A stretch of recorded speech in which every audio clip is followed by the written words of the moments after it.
Hola, ¿qué tal? Muy buenas noches. Bueno, pues nuevamente eh, retomando una sesión clase más de Derecho Civil y a partir del punto importante para retomar una idea completa, eh, que son la forma de los contratos. Eh, en este sentido, pues hay que observar las particularidades que la propia legislación indican o solicitan para que los contratos tengan mm, esa formalidad o esa forma también, como se conoce doctrinalmente, y que puedan surtir los efectos legales a que haya lugar. Entonces, hay que distinguir entre una existencia, el contrato puede existir, pero le puede carecer de forma o de formalidad legal requerida. Entonces, eh, puede entonces surtir efectos parciales o estar tendiente a un perfeccionamiento. En ese caso, pues hay que saber identificar qué tipo de contratos nos pueden solicitar precisamente ese tipo de formalidades, pues para que puedan surtir sus efectos legales que tengan lugar.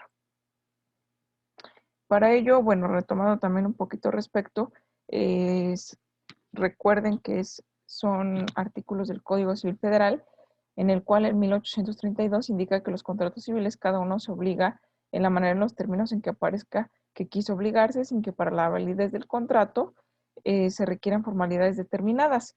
Ojo aquí con lo de las formalidades determinadas, fuera de los casos expresamente designados por la ley.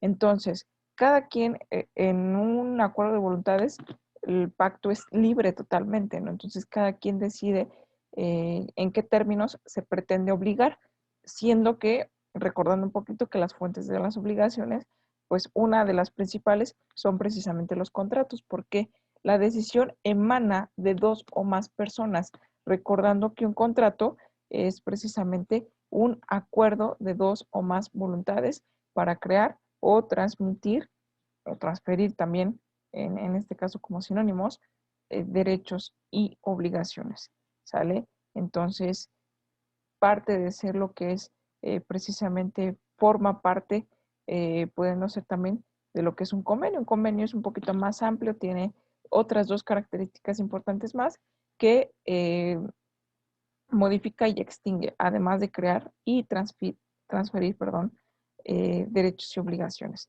¿Sale? Entonces, modifica y extingue, que es una de las peculiaridades. Pueden hacer primero el contrato, posteriormente se puede modificar precisamente a través de un convenio. En esta tesitura podemos observar que precisamente la libertad contractual es uno de los principios más importantes dentro de lo que son precisamente todas las cláusulas dentro de los contratos. Si bien es cierto que tienen características similares, por ejemplo, un contrato de compra y venta, pues su naturaleza, la naturaleza de un contrato de compra y venta, sin importar el objeto, teniendo en consideración que el objeto, como ya hemos mencionado en clases anteriores, tiene que estar dentro de la naturaleza, tiene que estar dentro del comercio, tiene que ser lícito, etcétera, pues para que no haya afectaciones precisamente a, pues, al propio contrato, ¿no? A sus eh, alcances, ¿no? Como resultados. Entonces, con esas salvedades podemos determinar precisamente que un contrato de compra y venta, la naturaleza, independientemente si el objeto es mueble, es decir, un vehículo, una motocicleta, este, no sé, un propio celular, una laptop, el objeto que sea, eh, siempre y cuando esté dentro de lo que es el comercio, o un bien inmueble, ¿no? También se le denomina de la misma manera, contrato de compra y venta. Entonces, la naturaleza es comprar y vender, la transmisión de la propiedad. Pero hay otros contratos que tienen la misma naturaleza. En este caso, me explico mejor. Hay uno también que transmite la propiedad completamente. Se denomina contrato de donación. Más adelante se van a estudiar las especificaciones de este tipo de contratos. Ahorita se está viendo de forma genérica para observar las obligaciones y asimismo, pues más adelante vamos a ver la forma de extinguir precisamente las obligaciones. Pero ambos tienen pues el requisito, la naturaleza la transmisión de la propiedad, es decir, cambiar de propietario. Una es a través de la compra y venta y otra es a través, por ejemplo, de la donación, ¿no? Que transfieres, pero puede ser una donación a título, lo ideal es que sea a título gratuito, ¿no? Por eso precisamente es donación, pero la finalidad es la transmisión de la propiedad. Entonces, pues en esa tesitura hay ciertas formalidades, por ejemplo, en la compraventa, que vamos a ver más adelante, que sí requieren una formalidad, porque dice aquí el 1832, en este último, eh, en esta última línea, expresamente, fuera de los casos expresamente designados por la ley, y vamos a estar observando cuáles son esos casos aislados en el cual la validez del contrato requiere determinadas formas. En otros contratos no, ¿sale? Pero en ciertos contratos sí requieren ciertas formalidades. Para eso, en 1833 me especifica que cuando la ley exija determinada forma para un contrato, mientras éste no revista esa forma, no será válido. Entonces, salvo disposición en contrario, pero si la voluntad de las partes para celebrarlo consta de manera fehaciente, cualquiera de ellas puede exigir que se dé al contrato la forma legal. Por ahí también recuerdo que la sesión clase pasada mencionaba respecto a ciertos juicios que pueden desprender precisamente la importancia de estudiar contratos, es que en los contratos se tienen que cumplir, ¿sale? Se tienen que cumplir cabalmente las cláusulas. ¿Qué pasa en caso de un incumplimiento? Pues se puede hacer valer, ¿no? Precisamente en ese sentido es donde si la obligación no se cumple de forma voluntaria por cualquiera de las partes o inclusive por ambas partes, entonces se nace ese derecho de exigir que se cumplan a través pues de la autoridad. Tiene que ser forzosamente a través de la autoridad, lo que desprende pues un juicio, ¿no? Cumplimiento de contrato. Pudiera ser uno de los ejemplos que podemos estar dando, ¿no? O en caso de incumplimiento, pues que se aplique pues una cláusula penal, que se rescinde el contrato. Y bueno, dentro de las cláusulas penales, se dice cláusula penal porque es una penalización. Entonces se penaliza a la parte incumplidora, puede ser con intereses, puede ser precisamente pues con una especie de indemnización. Híjole, la forma de indemnizarse depende pues de la libertad contractual de las partes. Entonces, mm, ese tipo de contratos surten efectos si es que lo hacen valer de esta manera. Entonces, se exige precisamente que se pueda dar una forma legal. Para ello, pues, me voy a explicar un poquito mejor en un ejemplo que voy a poner, pero cuando entremos a la compra y venta, siempre y cuando, pues, hay que tener en consideración que este artículo es muy importante porque la celebración que conste de manera fehaciente, aunque no tenga la formalidad de un principio requerida por la ley, se puede exigir posteriormente. Entonces, es existente el contrato, pero hay que darle la formalidad necesaria pues para que surta la validez que requiera. Para el artículo 1834 menciona que cuando se exija la forma escrita, ojo con esto, recordando que hay contratos verbales, aquí en 1834 ya me menciona una forma escrita para el contrato. Los documentos relativos deben ser firmados por todas las partes a las cuales se imponga esa obligación, ¿sale?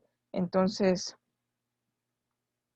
con la forma escrita, la ley puede interpretar, evidentemente, pues que sea escrita en un documento, pero recordando que hay escritos públicos y escritos privados. Entonces, hay que poner más atención cuando requiera una formalidad escrita, es decir, una escritura pública, ¿no? Porque hay contratos privados eh, que la misma palabra de privados se hacen solamente entre las partes interesadas, ¿no? Eh, Menciona en el siguiente párrafo, si alguna de ellas no puede o no sabe firmar, lo hará otra a su ruego y y en el documento se imprimirá la huella digital del interesado que lo firmó, que no firmó, perdón. Entonces, en este caso, bueno, pues como una garantía, como un requisito, vemos un requisito precisamente qué pasa cuando una persona no sabe leer, no sabe escribir. Es un poquito más complejo, pero eso no quiere decir que no pueda contratar. Eh, el solo hecho, bueno, pues es que tenga los alcances de comprender precisamente el negocio jurídico o más bien el acto jurídico que está a punto de celebrar y que no se abuse precisamente de la ignorancia, ¿no? Porque si no estaríamos cayendo en un vicio en el consentimiento. Que sepa cómo, cuándo, dónde y por qué se está obligando, que sea consciente de ello. Entonces, de preferencia, bueno, pues hay que robustecer este tipo de circunstancias con testigos, un testigo pues también que sea de su confianza, que firme por él, pero otra más importante pues es que de la parte, en la forma escrita, pues conste de alguna manera esta voluntad impresa por parte del contratante al que se está obligando, aunque no sepa leer ni sepa escribir, y otra persona firmó a su ruego, si bien es cierto, pero en determinado momento en un juzgado, para un medio de convicción, y aparte, pues un requisito establecido por la ley es precisamente que tenga que estampar su huella digital. ¿Por qué? Porque eso le da certeza y legalidad que en efecto es su voluntad. No sé firmar, pero todos tenemos huella digital. Entonces, pues con una comparativa en determinado momento se podría validar y verificar que pertenece a la persona que se está obligando. Sencillamente, pues es eso. El 1864 bis menciona que los supuestos previstos por el artículo anterior se tendrán por cumplidos mediante la utilización de medios electrónicos, ópticos o de cualquier otra tecnología, siempre que la información generada este, o comunicada en forma íntegra, mm, a, bueno, o sea, a través de dichos medios, sea atribuible a las personas obligadas y accesible para su ulterior consulta. Bueno, pues esto ya es un poquito más moderno, sin embargo, bueno, pues no nos rebasa también las cuestiones electrónicas, ¿no? Que ya también existen firmas electrónicas, inclusive ya nos vamos a limitar única y exclusivamente a conocer los contratos que vienen marcados en el propio Código Civil, sino que hemos sido también superados por contratos que se dan a través de Internet, ¿no? En donde un sí acepto mmm, las condiciones, los términos de las políticas de privacidad, etcétera. Estoy segura que todos en algún momento hemos tenido que aceptar ese tipo de políticas de privacidad. ¿Para qué? Pues para acceder a una cuenta, para hacer una compra en línea, para acceder a una plataforma, lo que sea necesario, ¿no? En realidad, para esos fines o esos efectos, pues en realidad estamos dando nuestro consentimiento, que es esta parte, ¿no? En los casos en que la ley establezca como requisito un acto jurídico, bueno, perdón, que un acto jurídico deba otorgarse en instrumento ante fedatario público, este y las partes obligadas podrán generar, enviar, recibir, archivar o comunicar la información que contengan los términos exactos en la que las partes hayan decidido obligarse, mediante la utilización de medios electrónicos, ópticos o de cualquier otra tecnología, en cuyo caso el fedatario público deberá hacer constar o de cualquier otra tecnología los elementos a través de los cuales se atribuye dicha información a las partes y conservar bajo su resguardo una versión íntegra de la misma para su ulterior consulta, otorgando dicho instrumento de conformidad con la legislación aplicable que lo rige. Bueno, entonces, eh, ojo de observar precisamente la intervención de medios electrónicos y aparte, evidentemente, en el primer párrafo, bueno, en la primera línea del segundo párrafo de este 1864 bis, menciona que en los casos en que la ley establezca como requisito que un acto jurídico, ojo con esto, debe otorgarse en instrumento ante fedatario público. El instrumento, pues, es una escritura pública. Sencillamente, ante fedatario público necesita un revestimiento, pues, forzosamente ante un fedatario público, lo que lo hace o lo que lo eleva a pues a una escritura pública. ¿Qué le da? Digo, esto ya se vería a lo mejor en un derecho notarial, pero esto es con la finalidad de que se le dé fe, fe legal, fe pública. Entonces, al estar inmersa o al evidentemente pues pasarse ante la fe pública de un fedatario, y menciono fedatario porque existen tipos de fedatarios. El más común es un notario público, pero también existen los corredores públicos, que es más o menos, eh, tiene las atribuciones posiblemente también de un fedatario público, pero este es especializado en materia mercantil. Entonces, sí tiene sus similitudes, tiene sus diferencias, se rigen por leyes pues distintas también a su vez, pero dentro de todo esto que emanan es que precisamente otorgan esta formalidad legal requerida por el propio Código Civil, por la propia ley, y estamos observando una ley federal. No es a capricho, por ejemplo, de la ley para el Estado de México. Regularmente, cada una de las leyes locales, como es un Código Civil para el Estado de México, lo puede ser un Código Civil para el Distrito Federal, para otras entidades, tienen unas similitudes también porque da una firmeza.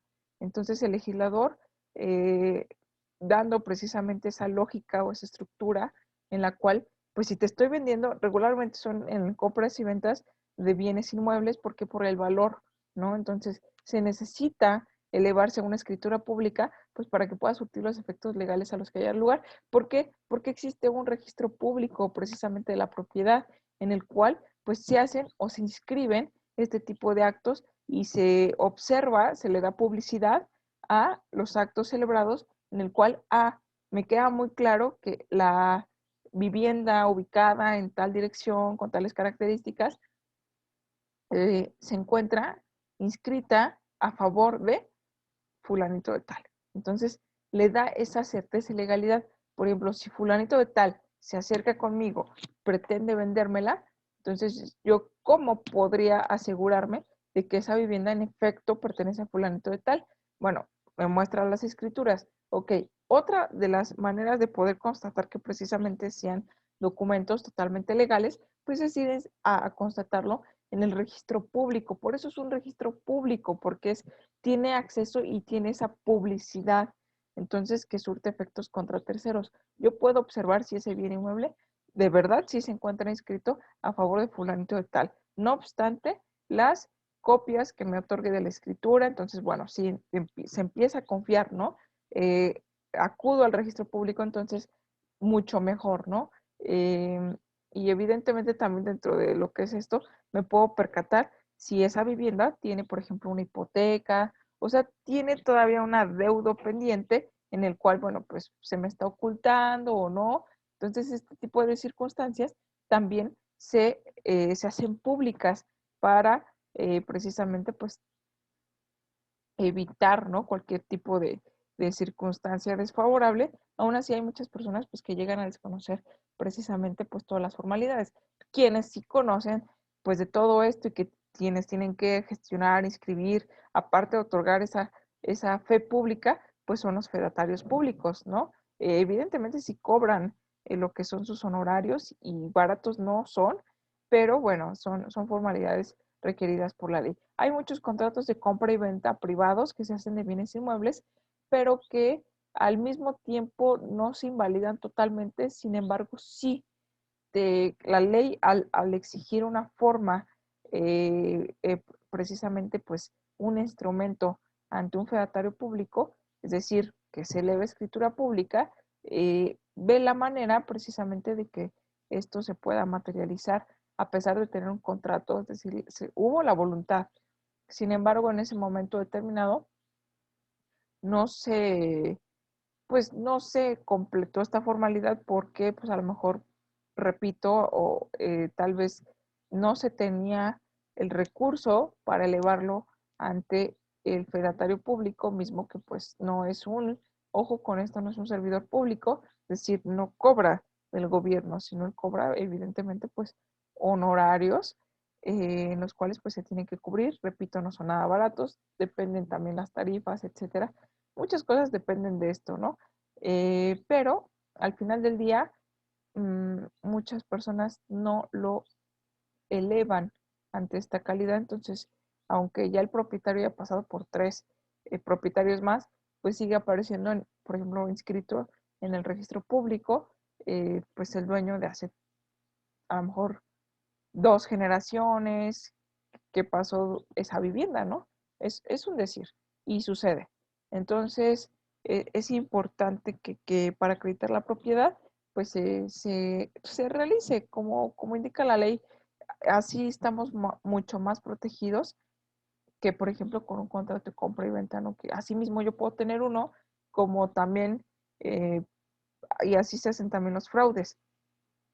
Al mismo tiempo, bueno, celebro contratos privados de compra y venta, imagínense, el dueño celebra 2 o 3 contratos de compra y venta, ¿no? Entonces, si ninguno de los 3, eh, pues requerimos, exigimos, sobre todo es una exigencia, ¿por qué? Porque así lo indica la ley, elevarlo a escritura pública, los 3 vamos a tener la misma calidad, pensando que uno solo, pues obviamente, pues hay un único dueño, ¿no? Pero ¿qué pasa si alguien se me adelanta e inicia los trámites precisamente pues para elevarlo a escritura pública? Lo eleva a escritura pública y se adjudica la propiedad. Entonces, ¿qué pasa, no? Con mi contrato de compra y venta, en el cual pues yo también en algún momento llego, me ostento como dueño, nos damos cuenta que existen 2, luego aparece un tercero, y bueno, se hace un relajo precisamente con los contratos privados. Por eso se exige esta formalidad legal.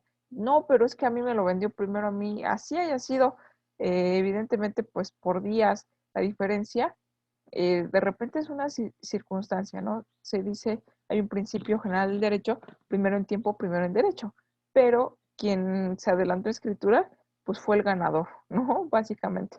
Entonces es muy complicado lograr quitar la propiedad al, al que ya se la adjudicó y que se la adjudicó de buena fe, porque en realidad los 3 compradores actuaron de buena fe, el que actuó de mala fe, o más bien, no solo de mala fe, sino dolosamente, pues fue el vendedor, ¿no? En el cual pues el vendedor va a tener que responder precisamente por el delito de fraude, ¿no? Que ventajosamente pues realizó con otros 2 compradores y pues pagar los daños, los perjuicios, no así pues el comprador de buena fe.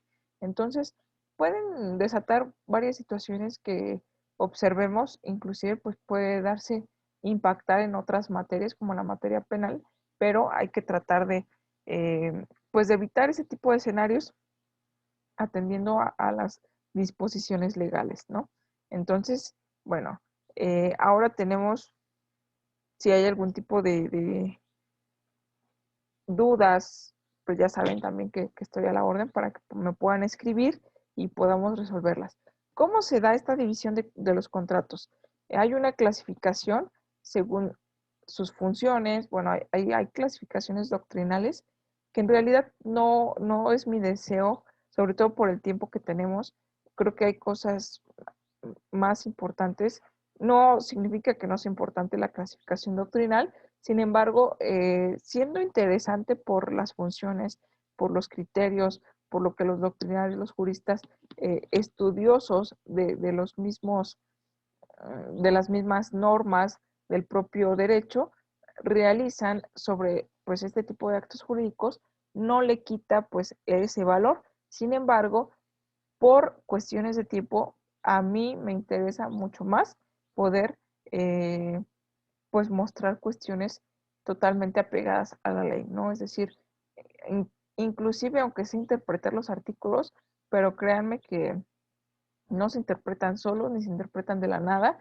Evidentemente, pues ustedes lo pueden hacer solitos, no tengo la menor duda, tienen esa capacidad, pero para efecto, pues precisamente de imprimirle esa guía, esa práctica, o sea, aunado a lo poquito mucho que se pueda considerar, que en realidad yo creo que es poco, porque esto es un mundo, ¿no? Entonces, ello en una interpretación pues un poquito más centrada de la propia ley, y si existen otros medios, otras interpretaciones, pues también es mi deseo que ustedes adquieran ese conocimiento más que comparativas o clasificaciones doctrinales.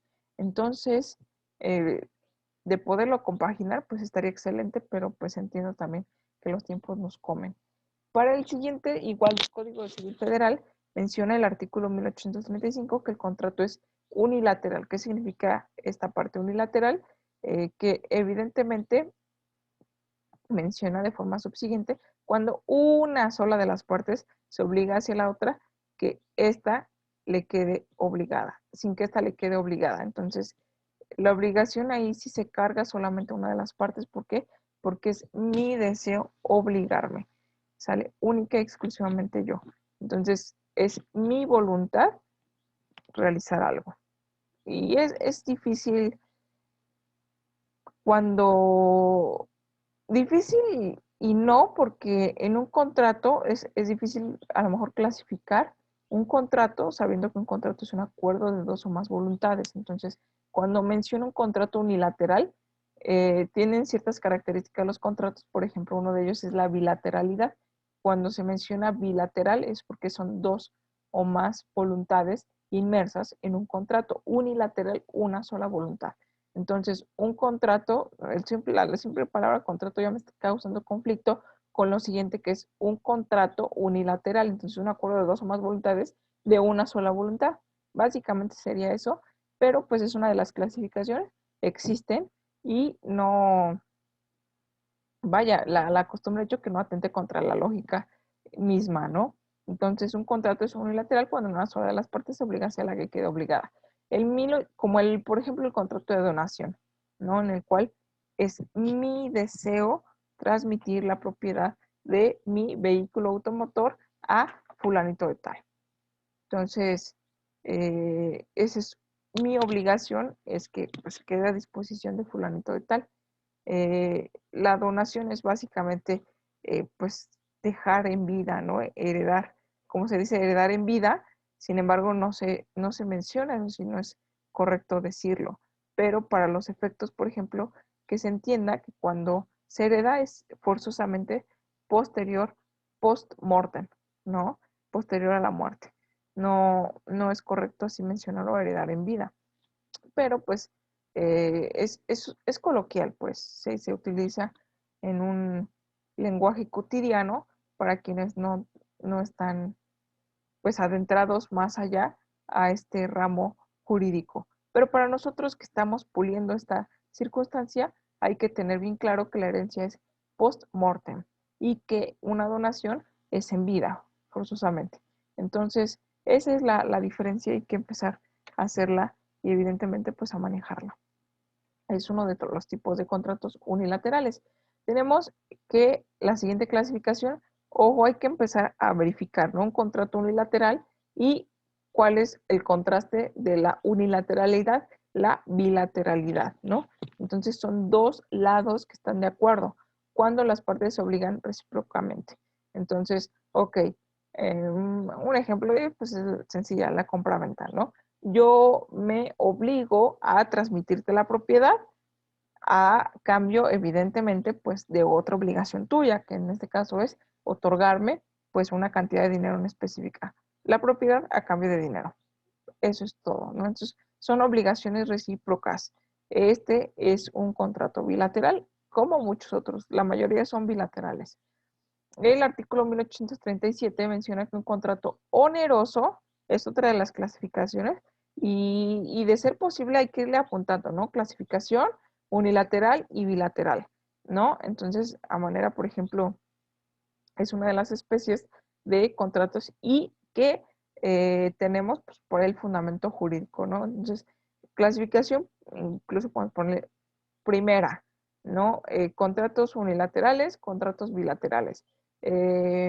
Fundamento jurídico, de preferencia artículos 1835, 1836 del Código Civil Federal. Entonces, mi primera clasificación ya la tengo. Otra clasificación, bueno, se encuentra en 1837, en el cual me da o me arroja que hay contratos onerosos, que significan aquel que estipulan provechos y gravámenes recíprocos y gratuitos en aquel en el provecho solamente es de una de las partes. Y regreso al mismo ejemplo, oneroso porque representa una carga, un gravamen, ¿no? Entonces, es oneroso, implica pues algo o dar algo a cambio, ¿no? En una compra y venta, pues son las obligaciones básicamente. Ok, mi a cambio es transmitirle la propiedad de mi celular a fulanito de tal. Y su obligación o la forma onerosa de fulanito de tal es darme, pues por ejemplo, 4,000, 5,000 pesos, que es lo que se haya pactado, ¿no? Que es la cantidad cierta y en dinero que se establece o que se estableció, que acordamos, ¿no? Consensamos que fuera esa cantidad. ¿Por qué? Pues por el celular, por el modelo, lo que sea, ¿no? Por el uso, lo que fuere. Entonces, en ese sentido, es oneroso para las dos partes porque implica una obligación recíproca, ¿sale? Y entonces se dice que es gratuito cuando el provecho, es decir, ahora sí el derecho, lo que es básicamente lo benéfico, solamente es para una de las partes. Esto, regreso al ejemplo también del contrato de donación. Entonces, a mí me están donando, por ejemplo, un vehículo automotor. Eso significa que yo lo estoy recibiendo gratis, ¿no? Entonces, ¿qué es gratis? Yo no tengo que dar ningún dinero a cambio. ¿Por qué? Porque es un regalo, es un obsequio. Entonces, parte de ser este obsequio, pues es precisamente que yo no tengo que pagar nada, y por eso se dice que es a título gratuito. Solamente una de las partes se está obligando y la otra pues es el que recibe el provecho. Eso es un ejemplo. Y es otra clasificación. Entonces ya tenemos y hemos hasta el momento visto clasificación de un contrato unilateral y bilateral. Por otro lado tenemos al oneroso y al gratuito. Entonces, si empezamos a observar, son clasificaciones en las cuales pues van como en parejita, ¿no? Si es bilateral, entonces del otro lado es unilateral. Si es mi clasificación onerosa, del otro lado me va a ser gratuita. Entonces, eso es lo que básicamente hay que empezar a observar. El artículo 1838 menciona que el contrato oneroso es conmutativo cuando las prestaciones que se deben las partes son ciertas desde el momento en que se celebra el contrato, de tal suerte que ellas pueden apreciar inmediatamente el beneficio o la pérdida que éste les cause o que les cause este. Es aleatorio cuando la prestación debida depende de uno de los acontecimientos que va a ser incierto, que hace que sea posible la evaluación de que no sea posible, perdón, la evaluación de la ganancia o pérdida, sino hasta que se acontezca o se realice. Entonces tenemos otro tipo de clasificación que es conmutativo y la otra característica aleatorio. Entonces, es otra de las clasificaciones, ¿no? Conmutativo dice, eh, obviamente, pues primero tiene que ser oneroso, que significa cargas u obligaciones igual, ¿no? Que corresponden a dos o más partes.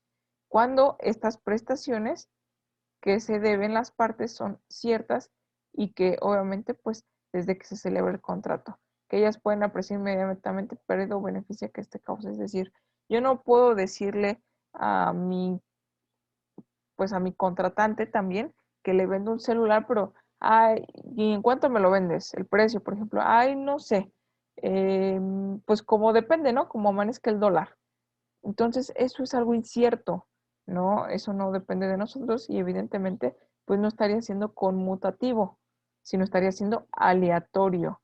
¿Por qué? Ah, como amanezca el dólar. Es un poquito burdo el ejemplo, lo reconozco, pero es para que pues, se pueda entender perfectamente que conmutativo es que yo tengo la certeza de precisamente por lo que tengo que dar a cambio. Si son 5,000 pesos, 5,000 pesos hoy, mañana, pasado, o si es que puse intereses, aunque págamelo en pagos, pero con un porcentaje de intereses, por ejemplo, ¿no? Entonces, es cierto que si yo reconozco que si lo hago en una sola exhibición, pago tal cantidad. Si me tardo un mes, pago determinada cantidad. Si me tardo 2 meses, entonces yo conozco que se pierde, que se gana, pero es certero desde la firma, bueno, desde que se hace el contrato. Y es aleatorio cuando no. Regularmente los contratos aleatorios se dan cuando son los de juegos y apuestas, por ejemplo. Entonces, ahí sí no se sabe que se va a perder, que se va a ganar.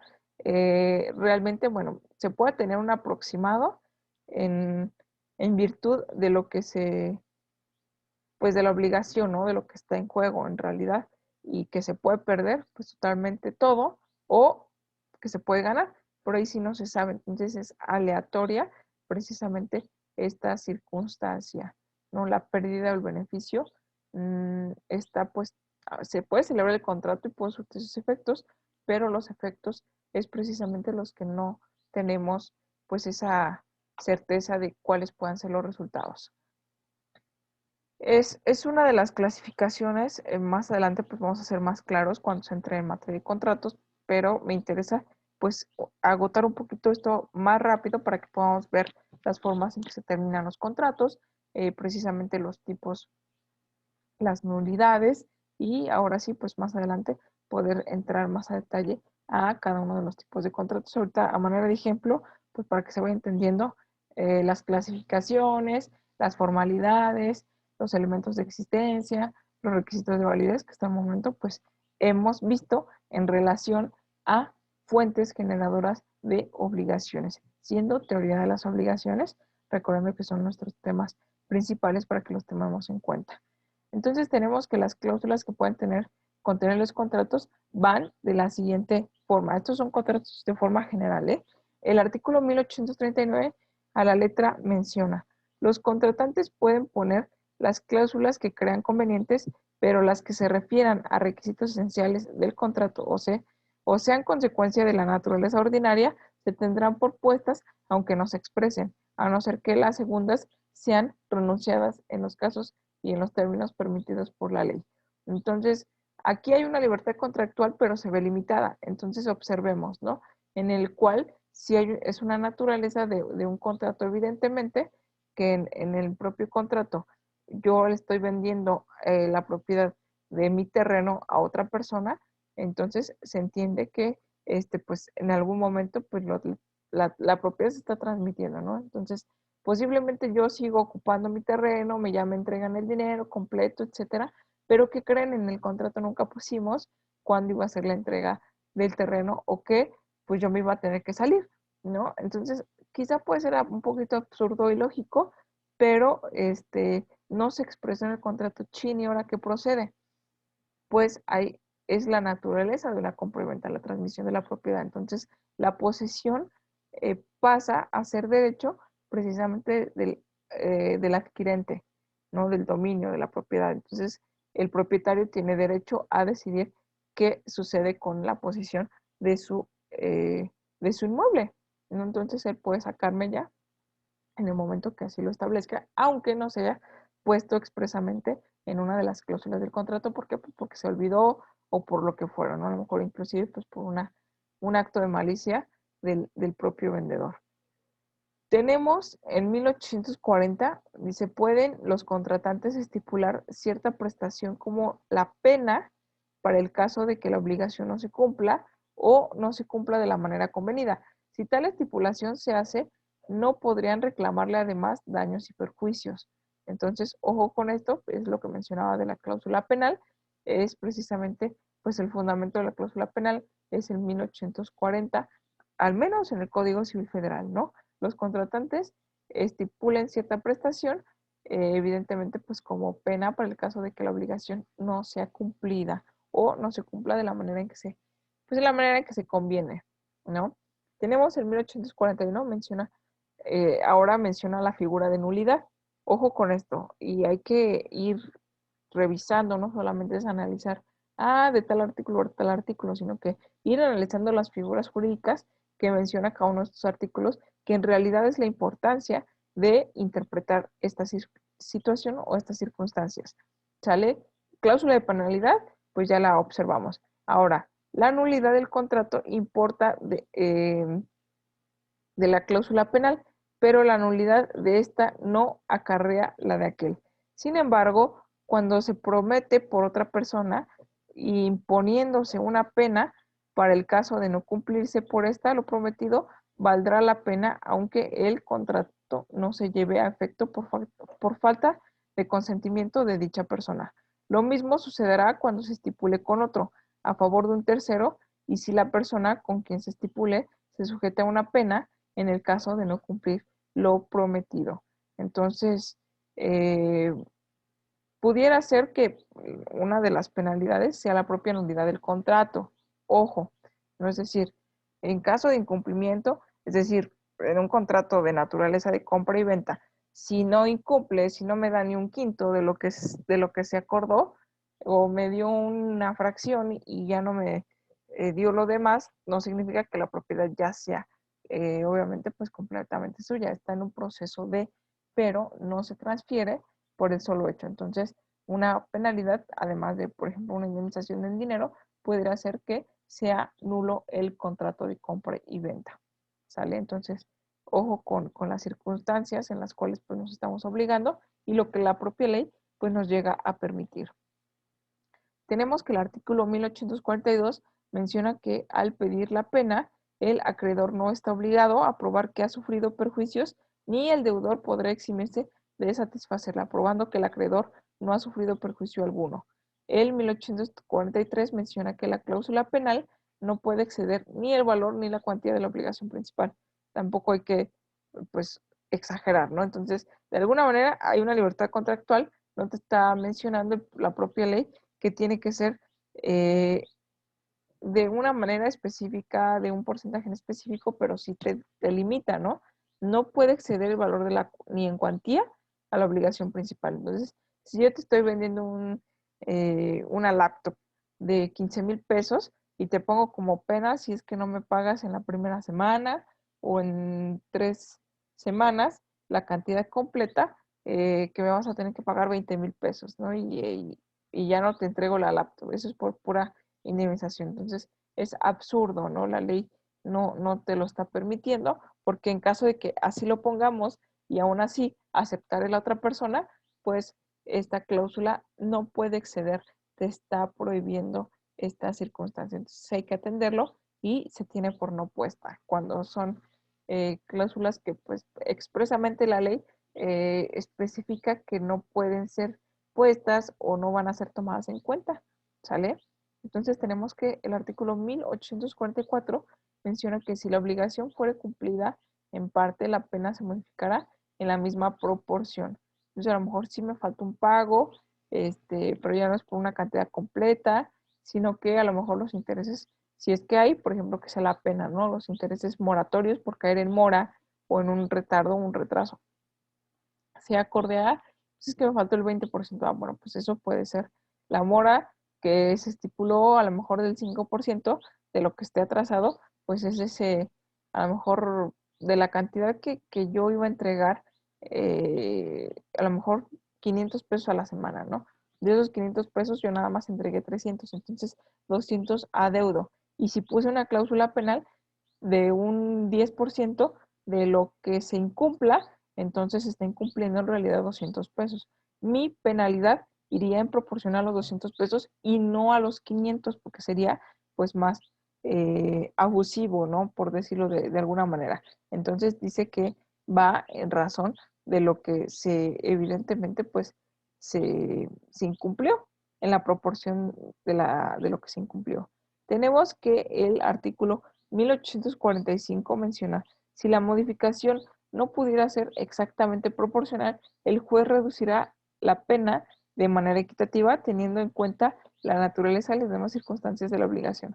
Entonces, hay cosas que no son a lo mejor tan sencillas, pero pues el juez tiene que mediar. ¿Por qué? Pues porque ya existe un incumplimiento, porque ya existe un desacuerdo y evidentemente pues los jueces están para dirimir ese tipo de conflictos. ¿Sale? Tenemos entonces ahora el artículo 1846 que menciona que el acreedor puede exigir el cumplimiento de la obligación. ¿Quién es el acreedor? Pues al que se le debe, ¿no? Puede exigir el cumplimiento de la obligación o el pago de la pena, pero no ambos, a menos que aparezca haber estipulado la pena por el simple retardo en el cumplimiento de la obligación porque ésta no se preste de manera convenida. Entonces, es un ejemplo claro, ¿no? Entonces, si por ejemplo, ok, pacté que voy a vender mi vehículo automotor. No, lo estoy vendiendo en 150,000 pesos, ¿no? Por ejemplo, un modelo mm, 2015.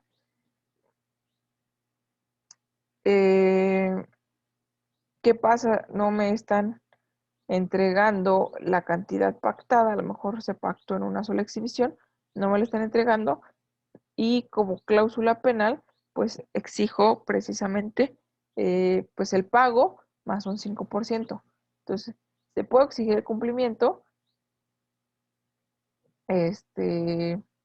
o en caso de rescisión, eso es otra penalidad, que decir, bueno, ya no tuvo dinero, se echó para atrás, se arrepintió, lo que fuera, aunque ya había firmado. Mm, Se iba a dar una penalidad a lo mejor de un 2% del valor total. Entonces, yo no puedo exigir que se cumpla el contrato y decir, oh, me lo tienes que comprar porque ya lo habías firmado, ya lo habíamos pactado y además me tienes que dar ese 2%. Eso no cabe, ¿sale? O me das la indemnización por rescindir el contrato. Rescindir el contrato es terminarlo antes de que se dé cumplimiento, ¿no? Es precisamente eso lo que implica una rescisión por su propia naturaleza, ¿no? Es decir, la propia naturaleza se extingue la obligación y es lo que vamos a estar observando en clases subsecuentes, cómo se puede extinguir la obligación. Naturalmente, una de las formas es por su naturaleza, es decir, al momento que se cumple el fin u objeto del contrato, es decir, para lo que nació el contrato. Me pagas tu completo, te transmito la propiedad, se extingue la obligación, ¿sale?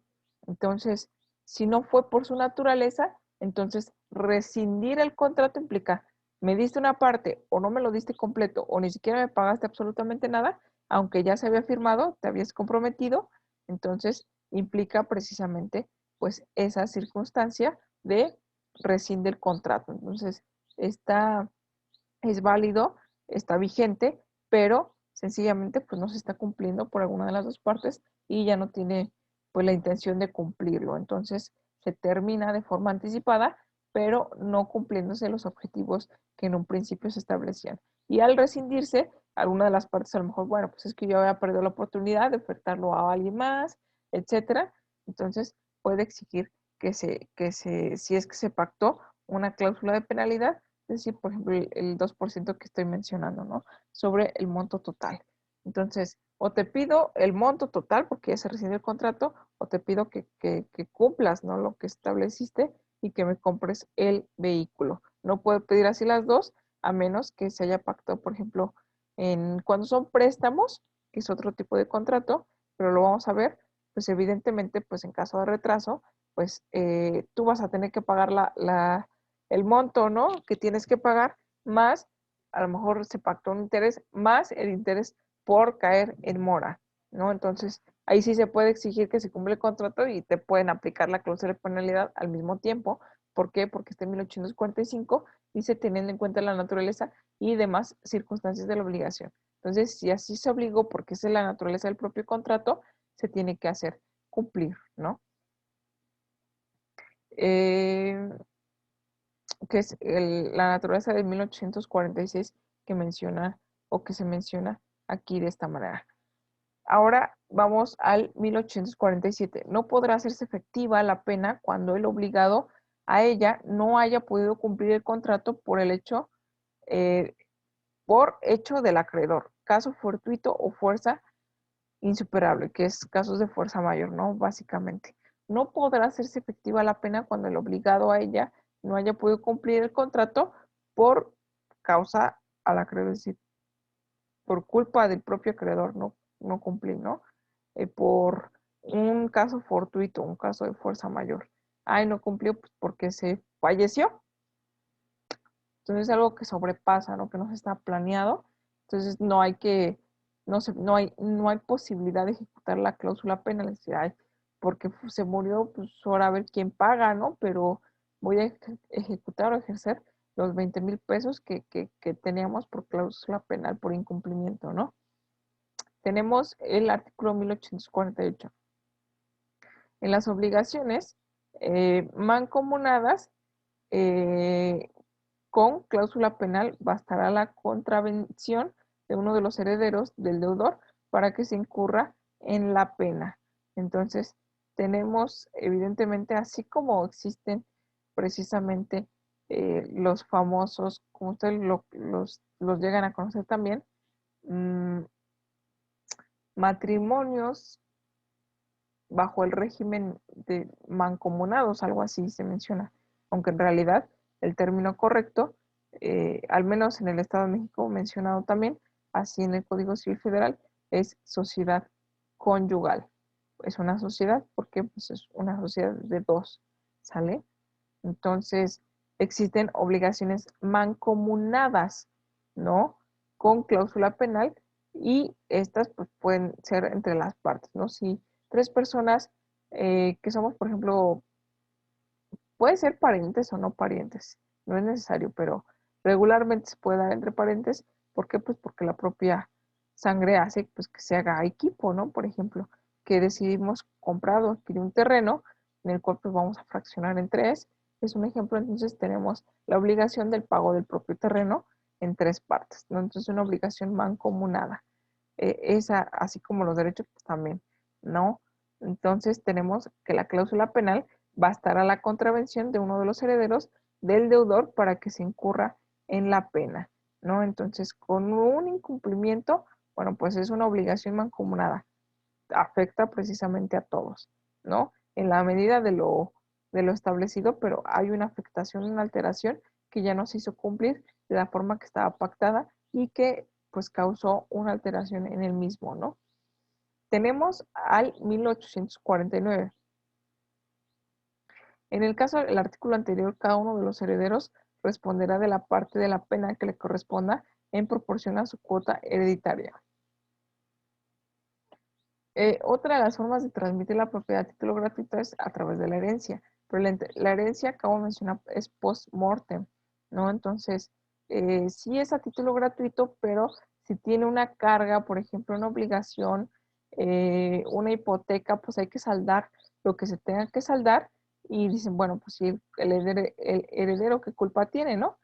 Pues no es su culpa, pero pues sí carga, ¿no? Hay precisamente, pues herencias onerosas o incluso donaciones onerosas en el cual, ok, sí te regalo el predio, sí te regalo el inmueble, pero pues tiene una hipoteca, págala y es tuyo. Entonces, de alguna manera tienes una responsabilidad, pero recibiste algo a cambio, ¿no? Entonces, esa es la circunstancia. Así pasa con los herederos, ¿no? Es que se extinga la deuda en esa magnitud o en esa manera, sino que pues sobrevive la deuda y ahora los que se tienen que hacer cargo pues son los herederos. Y por último, para analizar por el tema de hora, tenemos el artículo 1850. Tratándose de las obligaciones indivisibles, se observará lo dispuesto en el artículo 2007. Bueno, entonces hay obligaciones que se pueden dividir, hay otras que no se pueden dividir, pero pues hay que observar precisamente cuáles son las reglas para el artículo 2007. Entonces, de alguna manera, pues se tiene que cubrir y, por ejemplo, pues un coche, ¿no? Si se tiene que, varios son copropietarios de un coche, ¿por qué? Porque se los heredaron, pues no se puede partir, ¿no? El coche son bienes, obligaciones indivisibles o derechos indivisibles que de alguna manera hay que materializarlo, a lo mejor vendiéndolo, ¿no? Es como se encuentra la forma de dividir lo indivisible o algunas otras manifestaciones al respecto. ¿Sale? Entonces, hasta aquí lo termino por el día de hoy. Continuamos la próxima semana. La tarea para la próxima semana es investigar cuáles son las formas de extinción de las obligaciones. Se abrirá la plataforma en el área correspondiente para que puedan cargar esa tarea. Entonces, si en caso de haber dudas en cuanto a las tareas o en cuanto a los temas, quedo a sus órdenes. Siendo todo, pues, por el día de hoy, hasta la próxima. Buenas noches.